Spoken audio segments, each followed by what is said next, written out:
एक गांव में एक राधा नाम की लड़की अपने चाचा चाची के साथ रहा करती थी। उसकी चाची बहुत ही क्रूर स्वभाव की थी और राधा घर का सारा काम करती और उसकी चाची और नेहा आराम से बैठकर बेड पर आराम करती। राधा पूरा दिन काम में लगी रहती।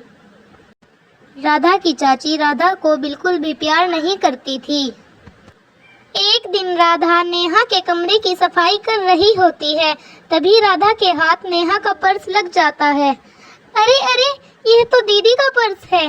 तभी नेहा और शर्मी कमरे में आ जाती हैं।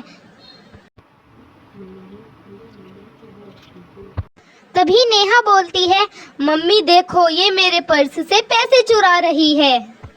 मम्मी, इसे अभी घर से बाहर निकालो।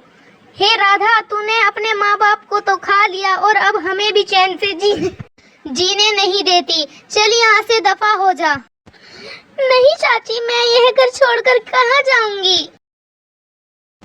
अपने यह मगरमच्छ के आंसू मत दिखा। इतना कहकर राधा की चाची राधा को घर से निकाल देती है। राधा रोती हुई घर से बाहर चली जाती है। शाम को जब राधा के चाचा घर पर आते हैं तो शर्मिला उसके चाचा को झूठ बोल देती है कि राधा खुद ही घर छोड़कर चली गई।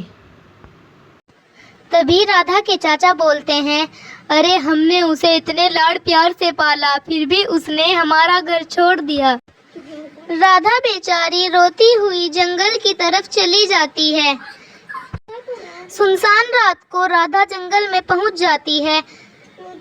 तभी वहां पर उसे एक चिड़िया आती हुई दिखती है।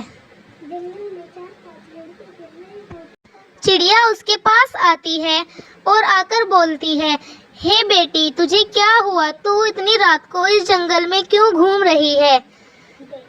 तभी राधा उसे बताती है कि मुझे मेरी चाची ने घर से निकाल दिया है।